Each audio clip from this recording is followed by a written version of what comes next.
Fenomena pencurian barang berharga di dalam pesawat kini menjadi perhatian serius di sejumlah negara Asia. Kejahatan ini tidak lagi bersifat insidental, melainkan terorganisasi dan terencana dengan sasaran utama penumpang yang membawa barang bernilai tinggi di rute-rute internasional padat. Otoritas bandara dan kepolisian di berbagai negara mencatat lonjakan signifikan kasus pencurian kabin pesawat sepanjang 2024 hingga 2025, seiring meningkatnya mobilitas penumpang pasca pandemi. Laporan South China Morning Post pada Selasa 30 Desember 2025 menyebutkan bahwa sindikat asal Cina menjadi sorotan utama di balik maraknya kejahatan ini. Pelaku menyasar tas kabin yang disimpan di kompartemen atas, berisi uang tunai, kartu kredit, jam tangan mewah, hingga perhiasan.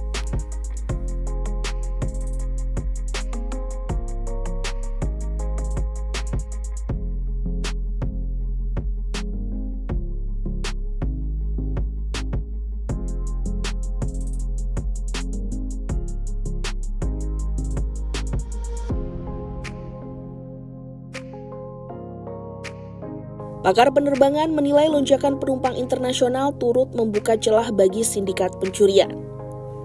Asosiasi Maskapai Asia Pasifik mencatat sebanyak 365 juta penumpang internasional diangkut sepanjang 2024, meningkat 30,5% dibandingkan tahun sebelumnya.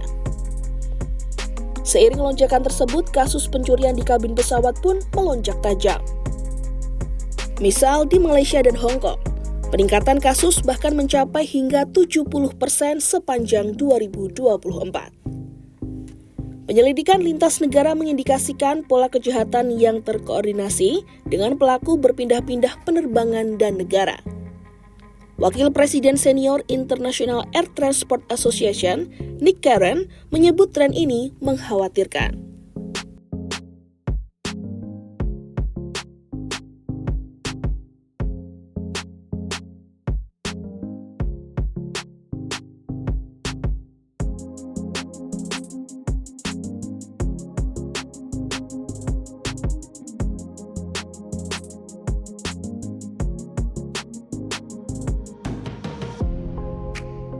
Fenomena ini juga dikaitkan dengan kebijakan bebas visa di sejumlah negara Asia pasca pandemi COVID-19.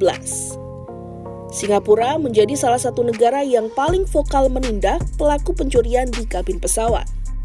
Sepanjang 2025, 4 warga negara Cina didakwa atas kasus pencurian di penerbangan yang mendarat di Bandara Changi. Salah satu kasus yang paling menjadi perhatian melibatkan Liu Ming yang dijatuhi hukuman 20 bulan penjara pada 23 Desember 2025. Ia mencuri tas berisi barang senilai lebih dari $100.000 Amerika Serikat atau sekitar 1,6 miliar rupiah saat menumpang penerbangan kelas bisnis Singapore Airlines rute Dubai-Singapura. Penyelidik menduga tiket kelas bisnis pelaku dibiayai oleh sindikat. Komandan Polisi Bandara Singapura, Malati Muthuveran, menegaskan pentingnya laporan cepat dari penumpang agar pelaku dapat ditangkap sebelum berpindah ke penerbangan lain. Sementara itu, Malaysia mencatat 146 kasus pencurian di Bandara Internasional Kuala Lumpur sepanjang 2024, sehingga total kasus sejak 2022 mencapai 267 insiden.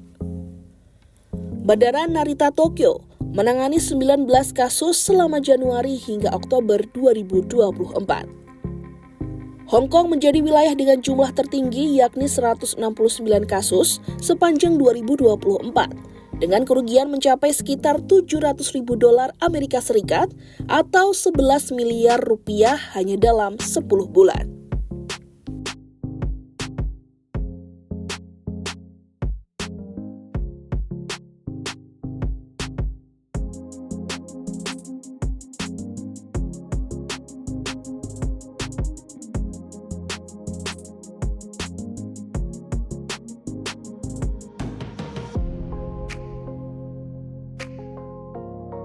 Pakar penerbangan Dr. Moharidon Muhammad Sufyan dari University Kuala Lumpur Business School menilai pelaku memanfaatkan momen ketika tas kabin tidak diawasi selama penerbangan. Pelaku sangat jeli melihat celah ini dan menyusun strategi untuk mencuri saat awak kabin maupun penumpang lengah. Beberapa maskapai besar seperti Emirates, Cathay Pacific, dan Singapore Airlines telah memasang kamera pengawas di kabin. Namun, langkah ini belum menjadi standar industri karena terkendala biaya dan isu privasi. Selain itu, belum adanya sistem pelaporan terpadu antar maskapai membuat sindikat lebih mudah berpindah penerbangan tanpa terdeteksi. Kapten Abdul Manan Mansyur dari University College of Aviation Malaysia menilai maskapai perlu mengambil peran lebih aktif.